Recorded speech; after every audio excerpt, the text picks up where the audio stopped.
Hello, ESA students, parents, staff, and anyone else who may be tuning in to today's show.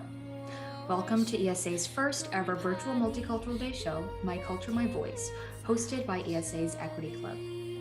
My Culture, My Voice is a show that we've put together not only to share cultures, but also to find a way to resonate with one another during these virtual times, which has become quite hard.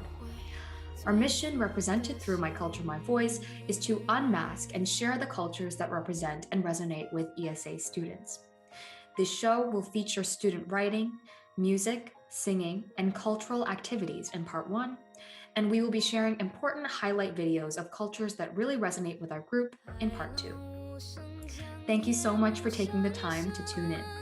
Feel free to leave a comment or a question in the live chat or in the comment section below.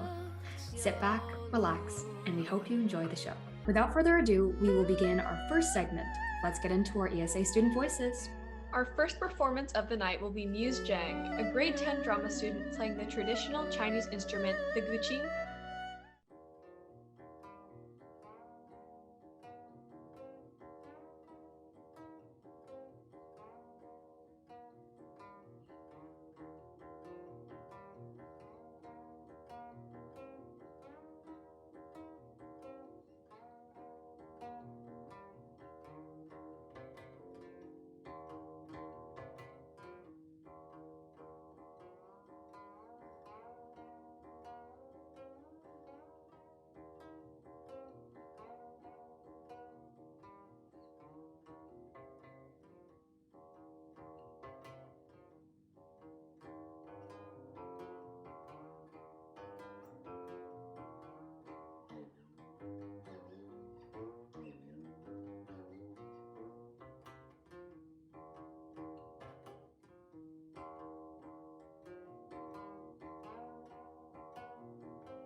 Our second performance of the night will be a written piece by Kemora M, a grade 12 dance student. Hello, my name is Kemora M, and I am this year's valedictorian. Earlier on in the year, the dance department asked me to write for their newsletter on my experience as a Black dancer, but also on my experiences as one of the directors for this year's Black History Month show and last year's Black History Month show. This is what I had to say. With the current surge of racial awareness and justice, many people in industries have had to look within themselves and question their practices, racial biases, and outright acts of discrimination and racism. So too did the dance world, and the arts as a whole. I witnessed many of my dance peers express their shock over realizing that this world of ours, in which we pride ourselves on being inclusive, this art form that is so transformative it can touch any heart, was heavily shrouded in racism. I began to dance when I was 4 years old, and 2 years later I began competing at the ripe age of 6. From the very moment my mom had to buy my flesh tone tights and foot undies for a competition, I noticed that there weren't any even remotely close to my shade, and I remember feeling left out. I admit my little 6-year-old brain didn't quite understand what was happening, but I noticed nonetheless. The art world is white, and consequently, most art spaces are white. This is especially true in Canada, whose white population greatly outweighs its minority population. With this in mind, I am always conscious of the spaces I enter and how they perceive me. When I enter a space as a Black dancer, particularly when it's a white-dominated space, I feel the need to work extra hard to prove my abilities, to prove that I can dance. I am also conscious of the fact that as a Black dancer, my passion, the thing that I love doing and that brings me so much joy, doesn't always love me back. Not in my skin or my body. It was only about 5 years ago that I could find flesh-tone dance tights darker than a brown paper bag. Not to mention the heavy stigma around Black girls and our ability to do ballet.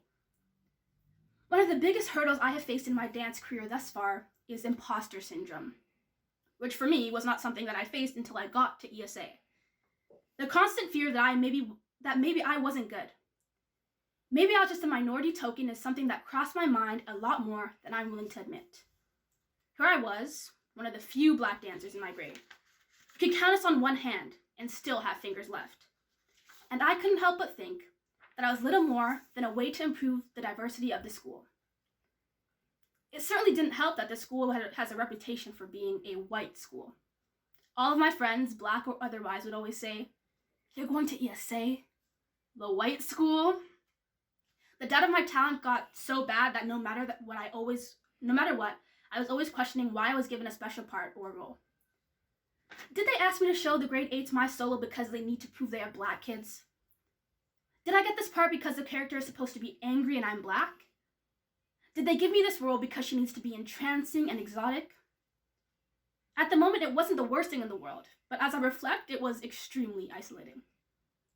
I quickly realized that the barrier that was our race made it so hard to express what I was feeling to my white peers in a non-joking manner, because so often breaching the subject of race with white, ignorant or closed-off, privileged people was an overall exhausting process.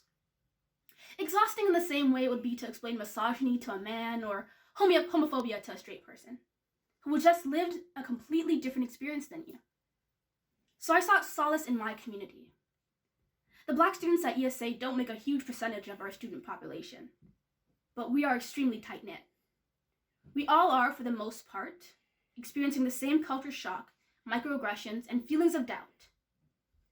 When I was in grade 9, I grew closer to the Black students at ESA through the Black History Month show, and it helped tremendously, and I'm thankful every day that ESA is a school that allows us to put on this show every year. I've been fortunate enough not only to participate in the show every year, but also to direct in grade 11 and once again in grade 12.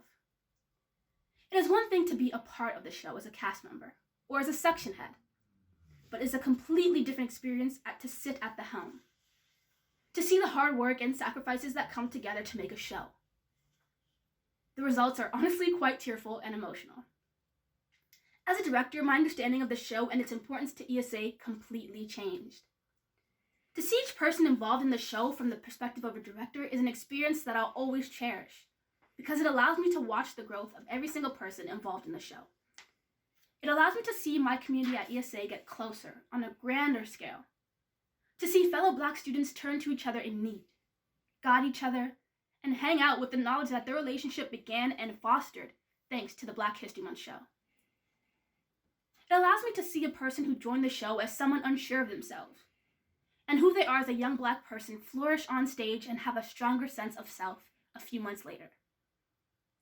Earlier I said that finding my community was imperative to me having a positive and successful ESA experience, and that the BHM show helped me do that.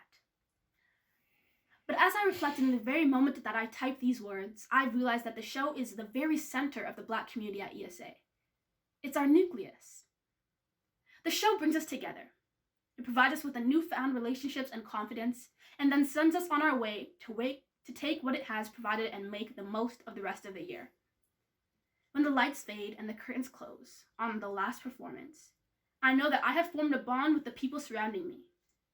These people with whom I've cried with, laughed with, and argued with will always have a lasting impact on my life, and I couldn't be happier. Our third performance of the night will be Carolyn H, a grade 11 musical theater student singing a Chinese song called Where Has the Time Gone? So this song is called Where Has Time Gone in English, and it's a Chinese song about losing your youth getting old and realizing that time has gone by so fast that you're already like getting wrinkles and things like that. All right.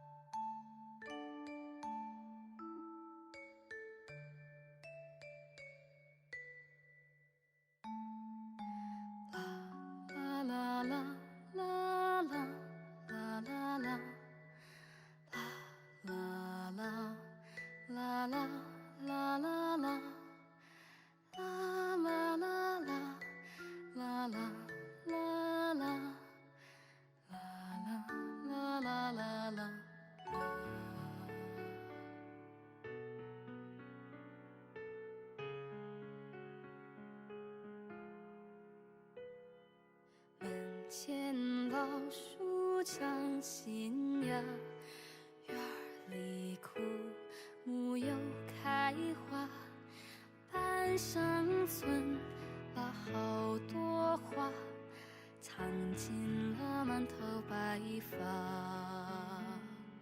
记忆中的小脚丫，肉嘟嘟的小嘴巴，一生把爱交给他，只为那一声爸妈。时间都去哪儿了？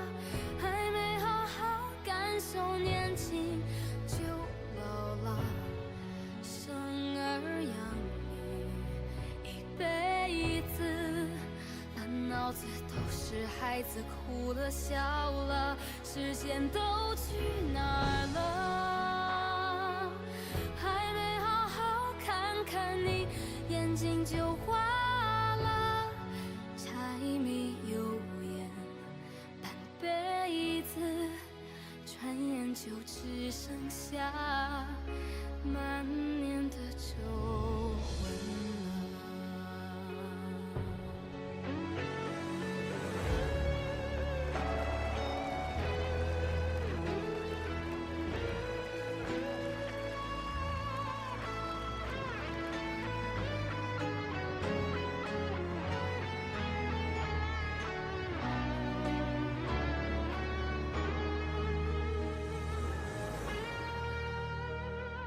记忆中的小脚丫，肉嘟嘟的小嘴巴，一生把爱交给他，只为那一声爸妈。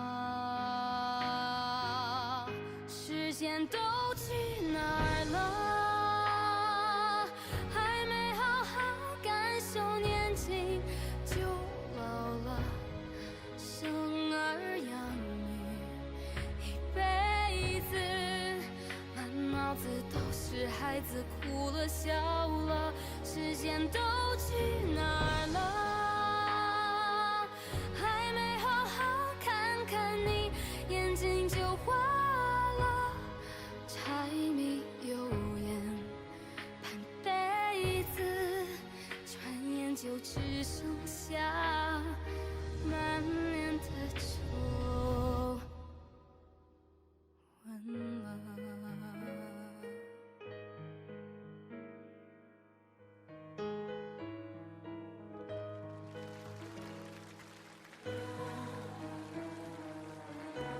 昨天时间都去哪儿了？今天时间你还在吗？明天我们还剩下多少的时间？时间都去哪儿了？还没好好感受年轻就老了，生儿养女一辈子，满脑子都是孩子哭了笑了，时间都去哪儿了？还没好好看看你，眼睛就花了，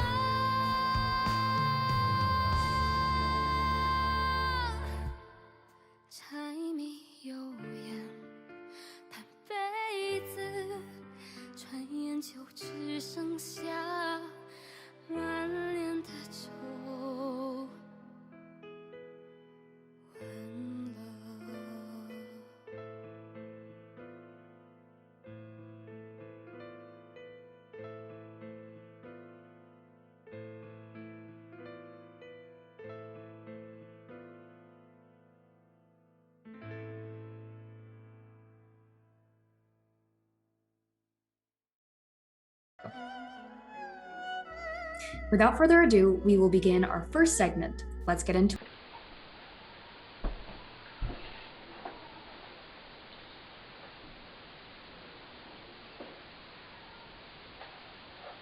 I wish my name was a bit longer. A few more syllables, more bumps and spaces, long so that it does not fit on the name line at the top right corner of a math test. Long so that the last bit of my last name will have to curve vertically to fit on the page like a funky twist on a roller coaster.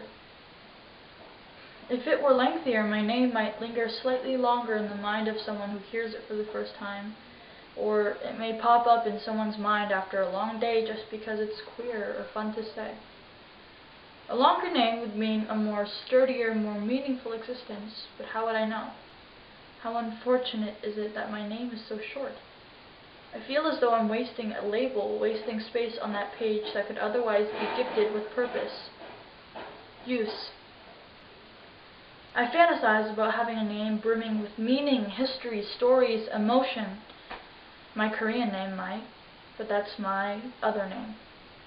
Most people don't call me by that name anymore, and now, what at first felt like a sacrifice of my own identity for the ease of another's tongue, has regrettably seeped into my own seams to provide me with that same ease. It's more comfortable now, that short name. Maybe I'm selling myself short, or maybe I am simply destined to be a short name person. My height is middling, and so are most things about me, so I wonder what my name is foretelling.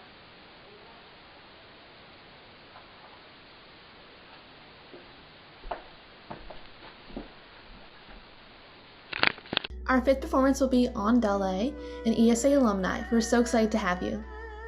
那个人靠什么？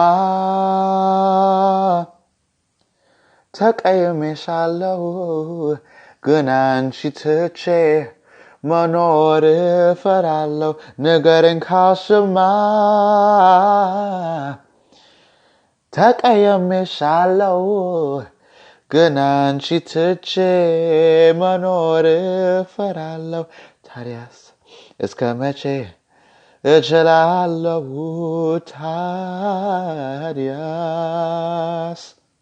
Our last performance was sent in by Bianca D'Angelo, a grade 10 film student who has shared a video of Chung Chao Bun Statue Festival with us.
咁啊，稍後咧，我哋大銀幕咧，最後1分鐘咧就會顯示，亦都會有聲音提示啊。係啊，大家記得預翻啲時間咧，係3分鐘之內一定要咧落翻嚟。哇，9分包我呢邊已經冇晒。係啊，佢哋個包袋我開始見到啲菜園咧都開始滿得滯啦。好啦，最後60秒啦。係啦，咁啊要跟住時間落翻嚟啦。睇住時間落翻嚟啦嚇。因為賽例咧係要雙腳着地先為之完成㗎。我見到咧，其實咧真係剩翻啲4分包，9分包嗰個位置已經係冇晒，已經冇晒㗎啦，其實。係啦，快啲啦，你睇清楚時間，記住留意翻時間啦。仲有30幾秒咋。係啊，快啲攞翻嚟啦，係時候。係啦。我哋仲有而家係30秒咋。喂，上面嘅朋友記得爭取時間落翻嚟啦嚇。我哋落翻嚟位置現場觀眾俾掌聲好唔好啊？俾啲打氣嘅聲音嚟聽聽啊！係10秒，仲有13秒咋？係啊！係咪？加油！好啦，陸陸續續落翻嚟啦！7、6、5、4、3、2、1，夠鐘！ That concludes our student performance segment for tonight. In our next segment, we will be featuring videos of cultural activities, cultural information, debunking cultural stereotypes, and other videos that cover a wide range of topics. These videos have been chosen by our equity group members as we feel that these videos are extremely impactful, representative, and informative. All video credits are in the description if you would like to learn more about them.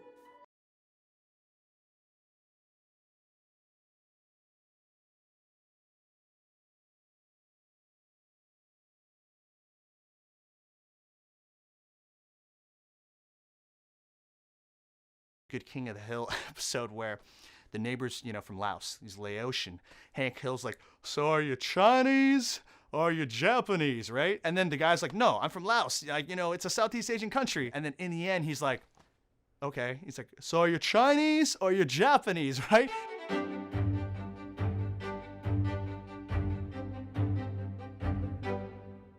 Every time I meet somebody new, the question always comes up, where are you from? And I always want to say Minnesota, but you know what they mean. I was at a bar and someone asked me my name and I said Rachel. And then they said, okay, but what's your real name? Chinese are not the same as Japanese, are not the same as Koreans, are not the same as Filipinos or Thai or, Indians. And not every single Asian person gets into college. Not every single Asian person goes to a great school. Not every single person has, a great job. I can still be Japanese American and know that part of myself and know that history. But it's also okay to still identify as a gangly little suburban kid. And I'm fine with that. I remember seeing Wayne's World growing up, and I was like, oh, Tia Carrere, she's Filipino, Hawaiian Filipino. And they're like, no, she's playing Cantonese. And I was like, oh, we don't even get to be ourselves. We don't even get to be who we are. We have to play at something else. Most times in high school or places like this, you don't really have an outlet where you can talk about these Asian American issues. Even in the workplace, you need Asian American mentors who experience the bamboo ceiling, something that happens in corporate America. So most times if you actually look at it, you'll see that a lot of Asian Americans, for instance, they're in middle management or they're in engineering, but you don't really see them in high CEO roles. And the reason being is oftentimes our culture, for instance, my mom always tells me, don't ask for a raise. Keep your head down. When you do your work, your boss will basically, see that you're doing well and he'll give you a raise. But in America, it's not like that. America's the squeakiest wheel gets the oil, right? People sometimes say that, Nobuko, just forget about Japaneseness. Just open up yourself more and be more expressive and be more upfront and straightforward. That goes back to the stereotype of no one talks about Asians because Asians don't speak up. My parents didn't want me to learn the language. They thought that if I were to learn Tagalog at home, that I would have an accent and I would have the struggles that they had because they were shamed for having thick accents when they first immigrated to the US. I think I struggle with it even now, that talking to my parents, I think they do regret those moments of wanting something different for me. I have 2 younger sisters who are 10 and 8, and I really feel it's my responsibility to help them come to terms with the identity crisis I know they're going through, and bridging the gap between the American culture that they deal with at school and the Asian culture they deal with at home. There is just so much beauty in the distinction and different cultures out there that I think it would be to everyone's advantage to learn more about all the different places we come from. I love seeing that these communities are asking for representation because it's so important to me. And I think my ownership is getting to be a part of that. And even celebrate the fact that it's so cool to be different, to have something to offer that someone else may not, and to exchange ideas rather than just try to be the same idea. I think that concept is just, it frees you so much. There's so much freedom in that.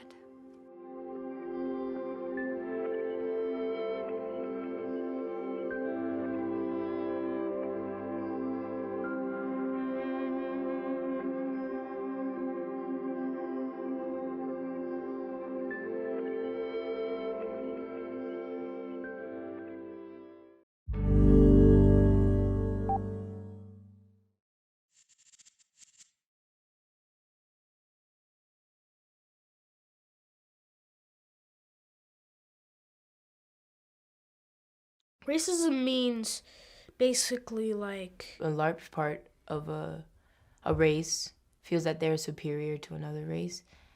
And so not only do they believe that, but they act on it. Examples would be in class. Sometimes I'd be the only black kid, and we read a book like, I don't know, Huck Finn, and then there's that uncomfortable moment, the magic word come up, and people would look at you and like, what's his reaction and things like that. I was walking home from school with this one white girl, and we just gone off the bus, and we were almost home, and there were these group of black kids that just gone out of school. And she was like, oh, let's cross the street. There's a group of black kids. I don't want to run into them.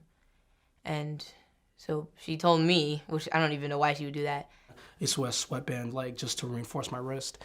And I had a teacher come up to me and say, you should take it off because it looks gang affiliated. I've been in situations where, I had to cross the street because I didn't want to scare the white lady that was walking. It would get to the point where I would start to count how many times a woman would clutch her bag. When I was 16, I was leaving my mom's house in my pajamas, which had snowmen on them, with my brother, and we were actually stopped by the police rather aggressively. I've been stopped by the cops on my way between classes because we have two separate buildings, walking from one building to the other building as my white students in the same class walk by me. It's kind of upsetting because we live in a world where my mom has to be afraid when I walk outside from the people that are like meant to protect me. And I don't like when my mother feels like that. I love my mother. I want her to always be happy. I walk tall, I keep my head up, try to be very articulate and polite. And so, of course, I was like, okay, I'm going to be fine because I act a certain way. And of course, that has absolutely nothing to do with it. The way people perceive you, is not up to you. My parents taught me, cops are your friends, you're supposed to, they're here to protect you, but all I'm seeing is the opposite. So how can I not be afraid when I feel like I'm being hunted? When I feel like I'm there to fill a quota? We are in a so-called free society, and as a black man, we literally don't feel free. We don't know what freedom is. Every time we're killed, the first thing you see on the news is, criminal record. Or something like that. So from the second the bullet hits us, already we're starting to be dehumanized. With black people like myself, we don't get as many chances as they do. So you have to be aware and you have to watch out and you can't mess up. This was an extremely emotionally taxing process for me in terms of coming to terms with maybe the nature of racism in my own life and in this country and in this world. And if you wait until somebody is 12, 13, and 14 to put that on them, it can be really difficult. My dad, he's just like the honest one. He's like, listen, son, like there are things in this world, like you kind of have to watch out. He doesn't want me to live in fear, but he wants me to be aware. I want people to know that I'm perfectly fine and I'm not gonna hurt anybody or do anything bad. I should be judged about like who I am and like and what kind of person I am. My parents would tell me, especially my mom, she would tell me, you have to endure, you have to muscle through it. And this is no different. It's a part of being a person of color in America. And there's a certain comfortability associated with that, because if I know that something is inevitable, then I know how to deal with it. Fortunately, I've had parents who have said, this is what you do. Mom and Dad, I'll be fine because you did a good job raising me. You gave me all the resources and the time, the blood, sweat, and tears to make me a good man, an honorable man, and the foundation to survive in this country. I want you to know that I will act in an appropriate manner and do everything that you told me to do, because I do love you, and I know that everything you say is not for a reason and not just to talk, and I love you.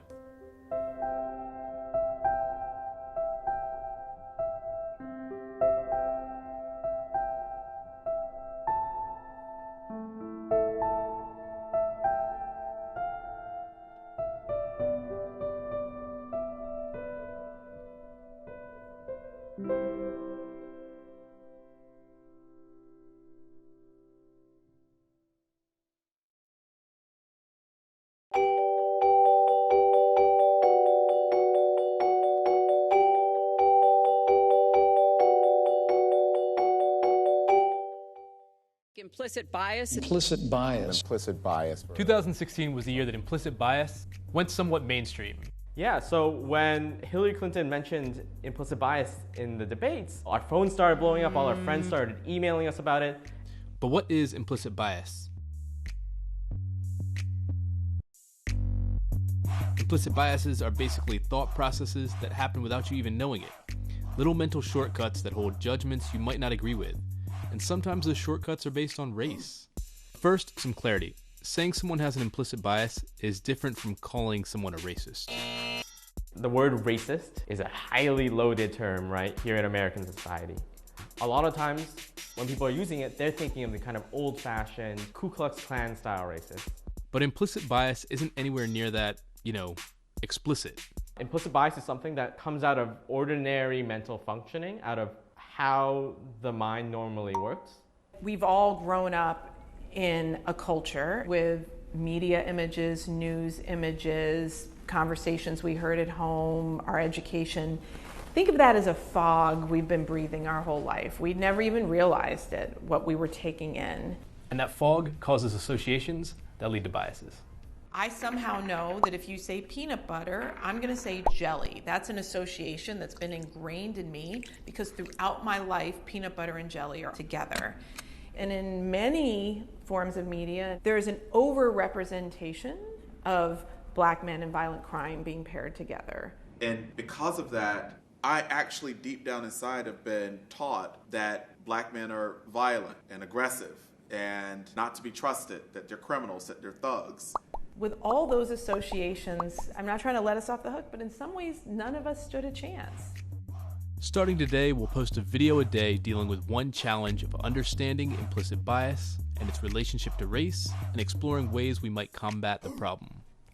One more thing, if you're seeing this and thinking that it doesn't apply to you, well, you might be falling prey to the blind spot bias. That's the scientific name for a mental bias that allows you to see biases in others, but not in yourself. We're biased.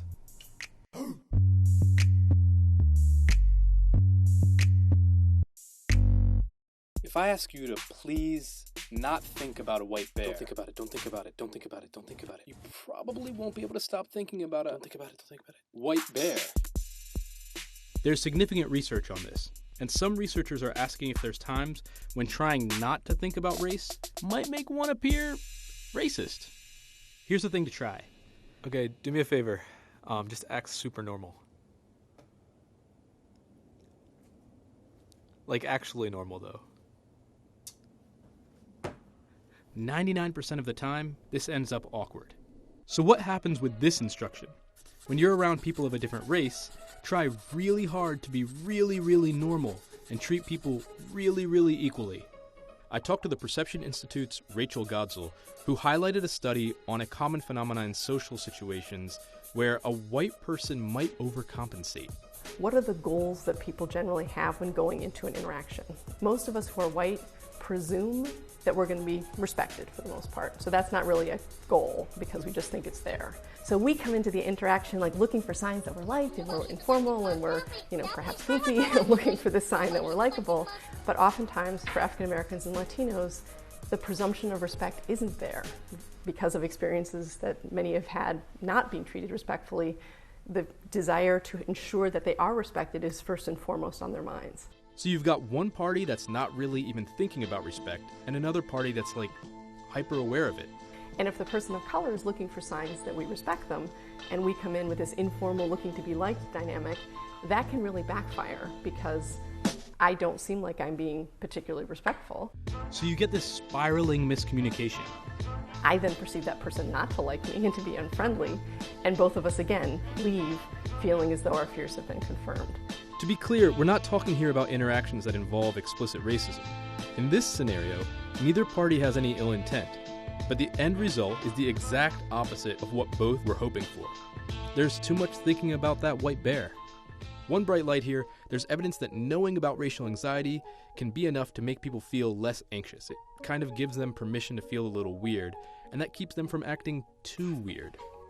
So thinking about race might make things awkward, but knowing that it might make things awkward can make things less awkward. Next time, how slowing down and being more deliberate might make it easier for us to be good.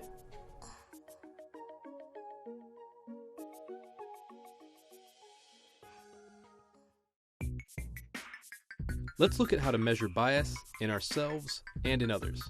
Here's Dolly Chuk from NYU.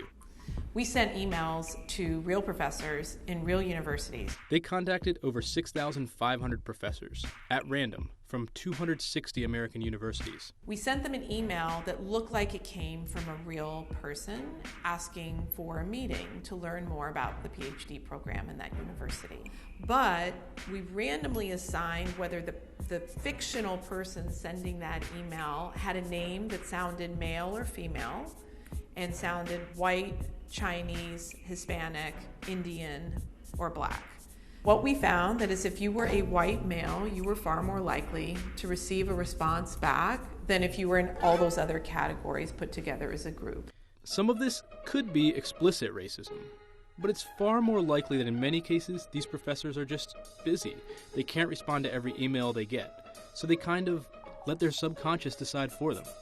And that's where their biases come through. Research shows that our racial biases are often more about who we choose to help than who we don't. And we tend to help people who are similar to us. But you aren't 6,500 randomly selected professors. So how can you figure out where you might be making similar unconscious choices? First, there's a well-known test online you can take that can help show you biases you hold. Or just do an audit. Whatever data you have, whether it's formal data in a computer or whether it's just data that's sort of anecdotal, look at the data.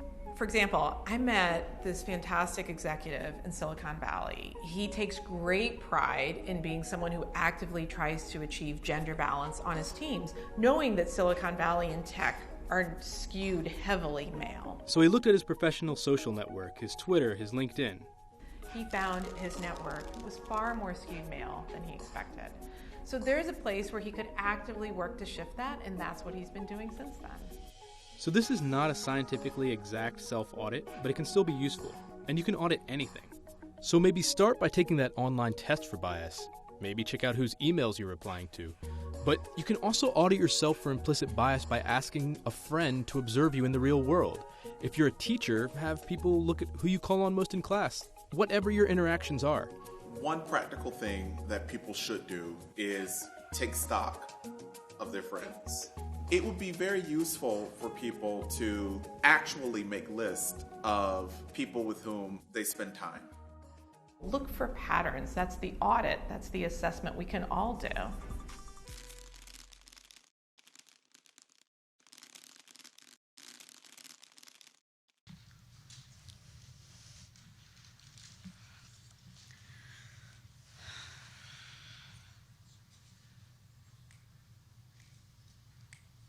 We're We're just a little too caught up in the way the world sees us, and the way my people see yours, And the way my people see yours, and the way our people see ourselves. 1996, a Jewish girl was born with the Shabbat candles glistening in her eyes. 1996, a Muslim girl was born with the adhan ringing in her ears. She only knew of her own, of Jum'ah, Kabbalat Shabbat, Nashid, Smirot, Allah, Adonai. She never noticed that Muslim girl holding the same needles and threads that she did, sewing quilted generations from stitches and calloused palms of their past, like Friday prayers, religious songs, like God.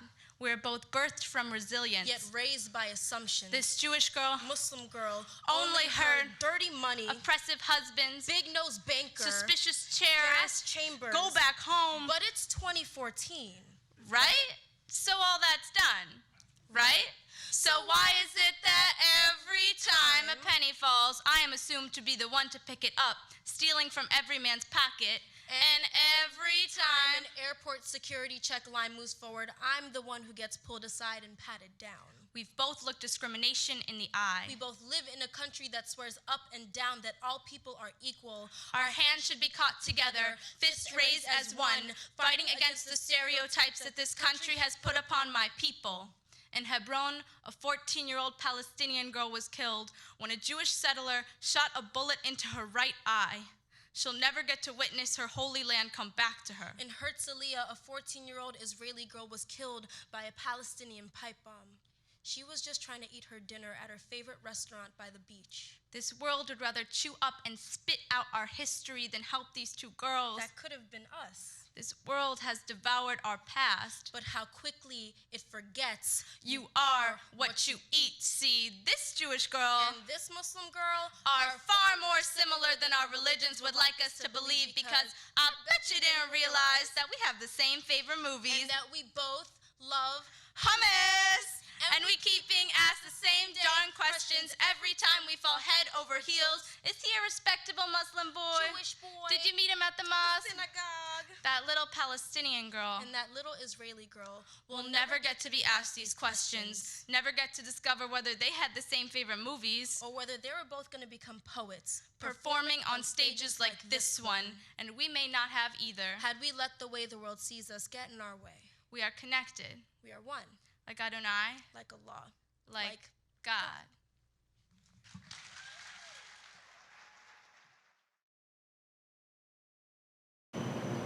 Hi!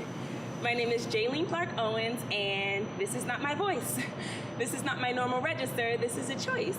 This cadence creeps unconsciously into my vocal box cavity, and all of a sudden my voice begins to lift, wraps up my vocal cords and presents them to you like a gift, making my voice higher and sweeter, thus more pleasing to your ear palate, instead of rough, harsh sounds that play on your eardrums with a mallet.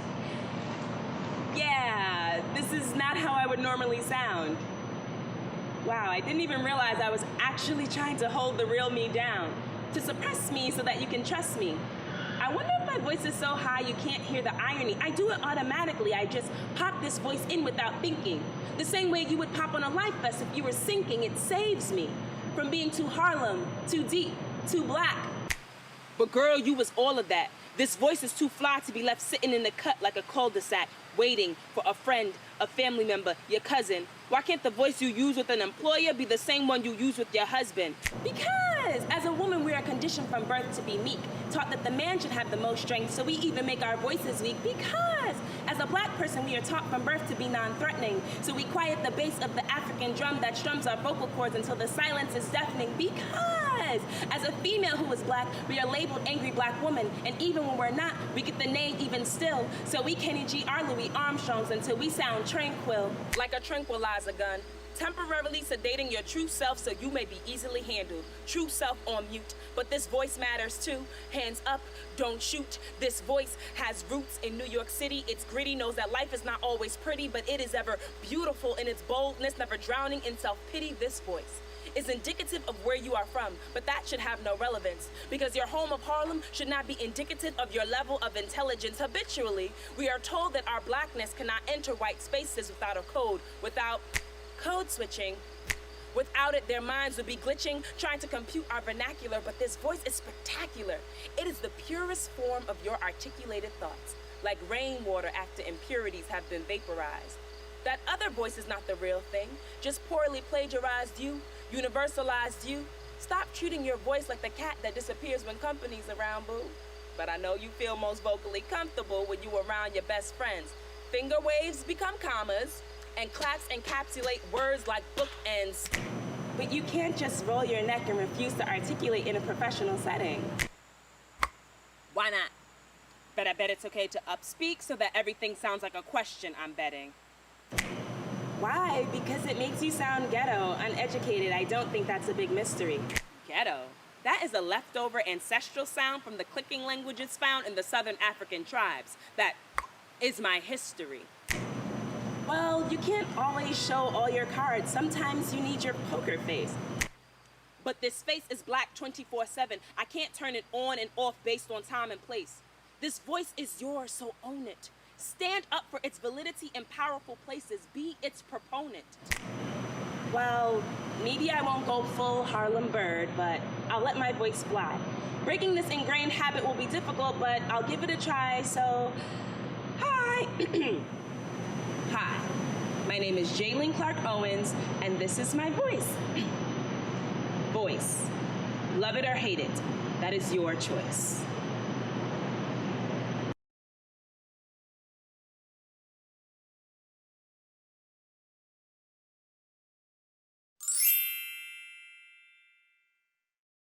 So black hair has always been an essential component of black culture. Black hair requires upkeep in order for it to grow and remain healthy. So black women have always done their hair. It's just a part of our identity. Braids, locks, twists, and cornrows, etc. Cornrows are a really functional way of keeping black textured hair unknotted and neat, but like with style. So you can see why hair is such a big part of hip-hop and rap culture. These are styles of music which African American communities created in order to affirm our identities and our voices. In the early 2000s, you saw many R&B stars wearing cornrows: Alicia Keys, Beyonce, R. Kelly, and many more.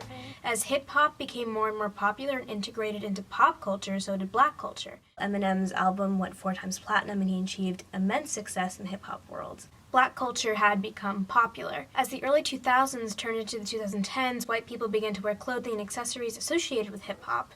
More and more celebrities could be seen wearing cornrows and braids, and even grills.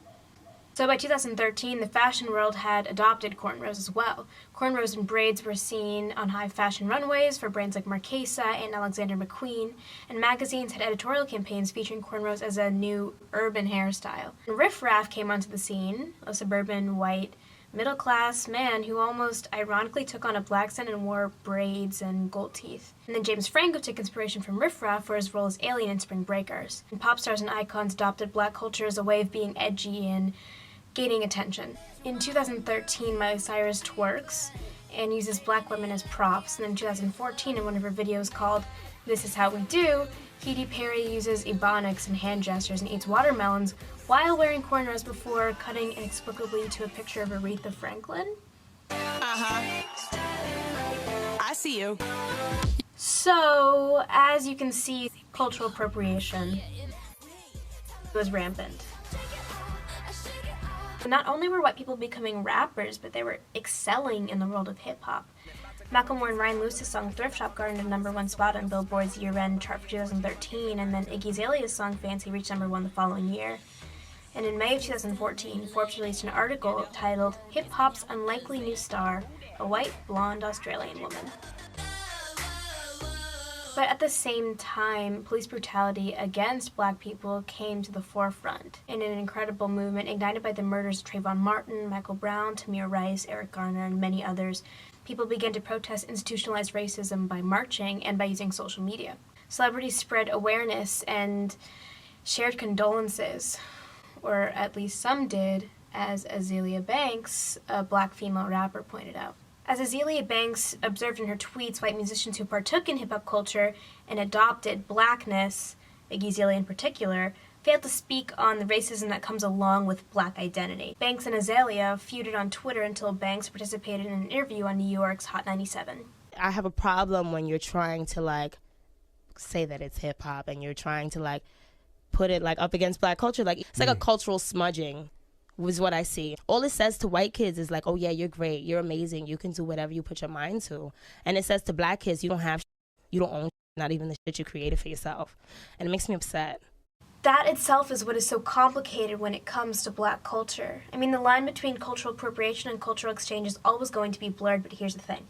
Appropriation occurs when a style leads to racist generalizations or stereotypes where it originated, but is deemed as high fashion, cool, or funny when the privileged take it for themselves. Appropriation occurs when the appropriator is not aware of the deep significance of the culture that they are partaking in. Hip-hop stems from a black struggle. It stems from jazz and blues, styles of music which African Americans created to retain humanity in the face of adversity, which itself stems from songs used during slavery to communicate and survive. On a smaller scale, but in a similar vein, braids and cornrows are not merely stylistic.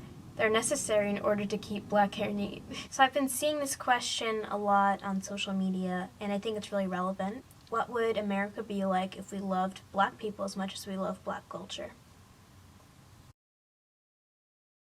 Thank you so much for tuning into our show. We hope you enjoyed the performances from our various students, and we hope you learned something from the cultural videos featured in segment 2. If you have any questions about the show or about ESA equity and what we do, feel free to leave them in the comments section below, or you can message us on Instagram, ESA_equity. If you would like to learn more about the culture shown in the video, go ahead and click on some of the links in the description credits to see where we got our segment 2 videos from. Are you an ESA student that wants to be a part of Equity's future events or part of the team? We've got you. You can either message us on Instagram or contact christos.britsios@tdsb.on.ca. Do you want to take part in a discussion with our equity group? We'll be hosting an after-show Zoom call after the show to address any questions you may have. The Zoom link is in the description box below and will also be put in the live chat. Thanks for watching. We'll see you next time. Bye-bye.